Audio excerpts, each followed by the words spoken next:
Yan, ito pinahukay ko, kuhan lang to 60 by 60, tapos yung lalim 60 cm din. Tapos yung pinagawa kong wall footing,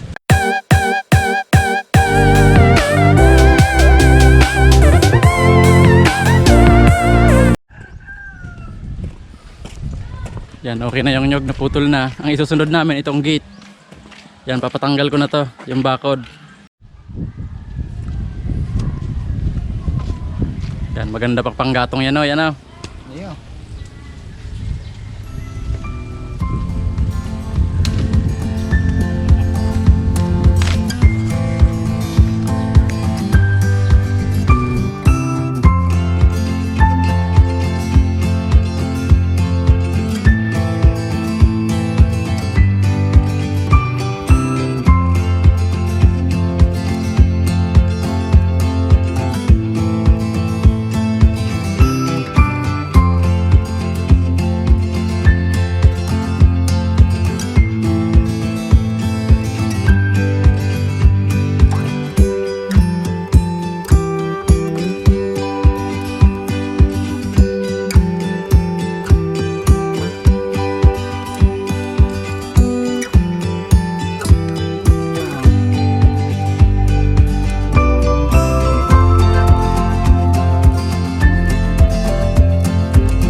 Yan, tapos na.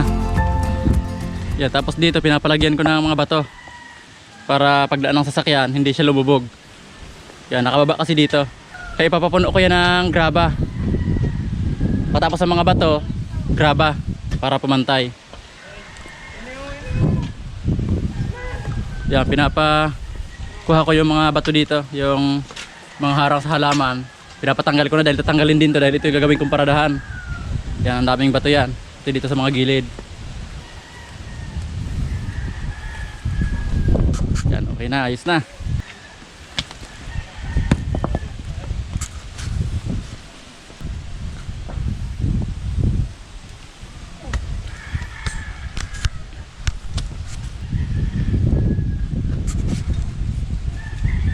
Yan, kaya gusto ko mahalo blocks ko tong dalawang itong side bago ako bumalik ng Manila.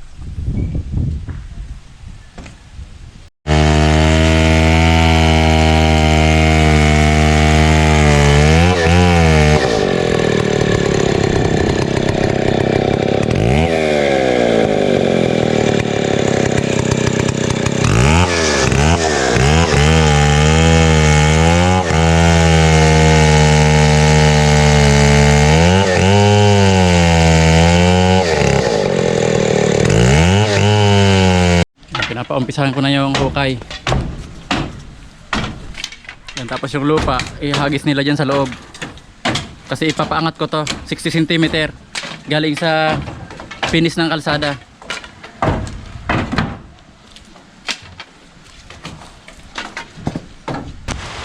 Yan, nagpapahukay na sana ako mga kabayan, kaso inabot na naman kami ng ulan. Halos araw-araw umuulan dito. Yan, yan yung natatapos namin. Yan, nakakapaglagay na rin kami ng graba doon sa may daanan ng sasakyan. Yan, grabe ng lakas ng ulan.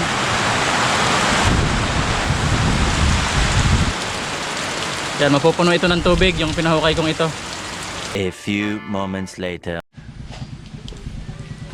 Yan, medyo gumanda-ganda na yung panahon. Kaya pinatuloy ko na ulit yung mga hukay dito sa pundasyon. Yan, pinasabay ko na rin yung wall footing.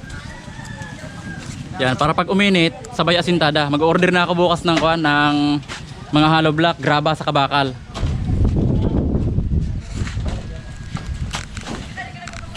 Yan, ito pinahukay ko, kuan lang to 60 by 60, tapos yung lalim 60 cm din.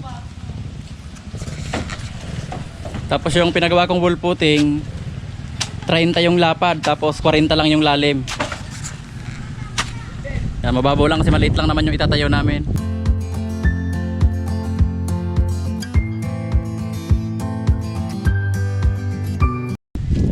Malagkit yung lupa dito, yung lupang pula.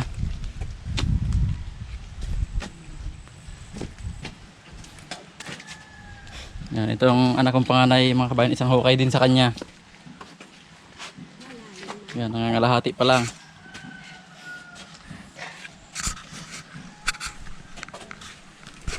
Yan, tapos lahat ng lupa dito ko ilalagay lahat sa taas. Kasi 60 cm yung finish floor nito. Galing doon sa kalsada, sa labas. May tubig pala yun. Ano may ano? Yan, ito na mga kabayan yung naitambak namin.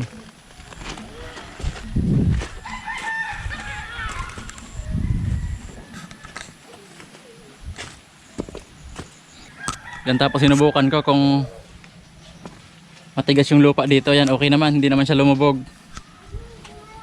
Yan, ito na yung pinakakwanto, pinakapadir dito. Tapos doon sa bakod, yan 4 meters yung grahe. Yan, saktong-sakto na nakabukas yung dalawang pinto. Pag binukasan tong pinto ng sasakyan, saka doon, sakto lang, hindi siya tatama sa pader. Yan, ito na yung mga nahukay namin ngayon. Yan, kasi inabutan ng ulan kaya may tubig.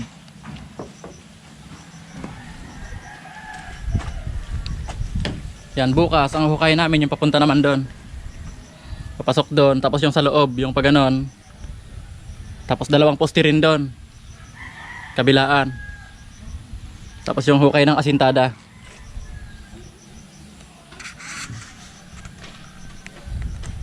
The next day. Yan, ngayon mga kabayan, ito namang sa loob ang isusunod namin. Yan, tapos dito sa kanto, may poste ito. Yan, isusunod namin yung poste dito na 60 by 60. Tapos dito sa kabila.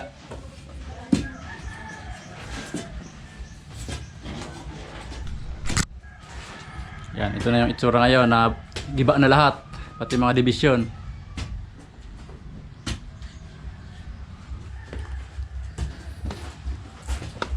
Yan, yung dito sa labas, nauna na. Papatanggal ko na rin tong mga halaman na yan dyan. Yan, so may hukay din to dito, ito yung tansi. May hukay din yan papunta doon ng para sa wall footing.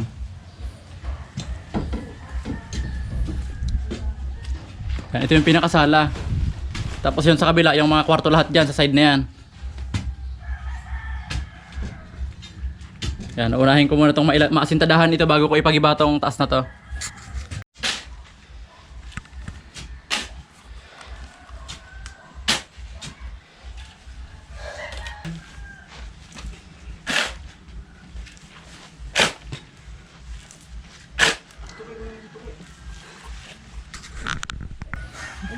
Yan, tapos itong malalaking bato, papagulungin namin dun sa loob para makabawas-bawas sa panambak. Yan, pagtulong-tulungan namin yan. Lahat ng malalaking bato dito sa paligid. Yan, saka itong dalawang to. Tapos mayroon pang isa dito. Yan, ito. Yan, tapos mayroon din dito, halos 5 malalaking bato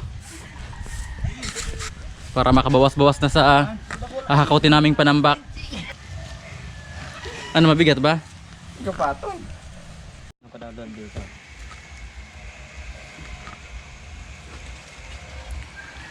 Yan, itong isang malaking to hindi na namin ipapasok to kasi sobrang laki na, hindi na kayang pagulungin.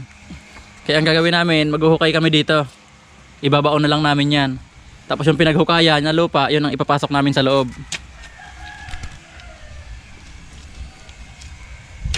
Yan, hindi na kaya, sobrang laki na yan.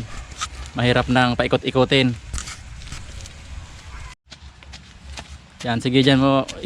Kuan lang, parang hukay lang ng poste. Yan, tapos yun, iuhulog na lang natin dyan.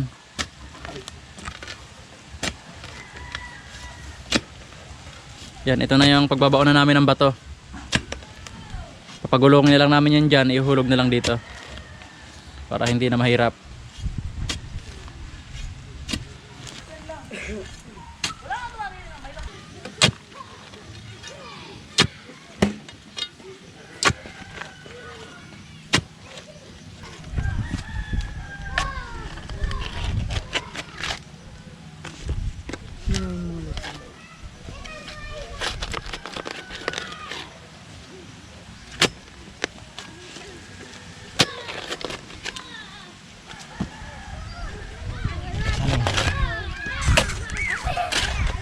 Yan, okay na tong hukay. Ihuhulog na namin tong batong malaki na to.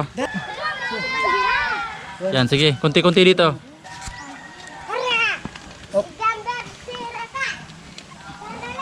Sige.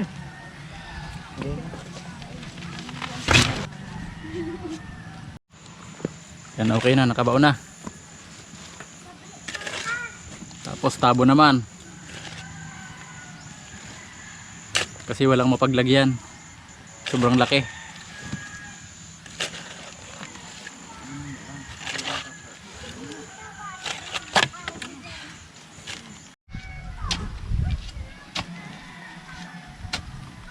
Yan, ito na yung pinakapuno ng poste namin dito. Nakahoy yan, bulok na. Kasi nakababad sa lupa.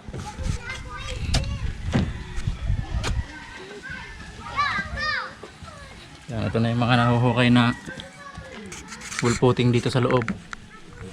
Yan, hanggang doon na yun sa dulo. Yan, bukas ito namang sa terrace dito. Papunta doon. Yan, naka diretso dito.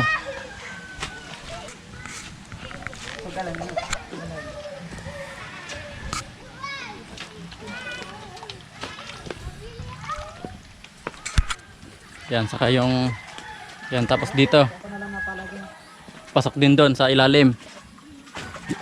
Magkokonekta rin doon sa isang poste doon. Yan, ito na yung hukayin bukas. Yan, tatapusin muna namin tong loob na to. Saka na yung banda dito. Huli na yan.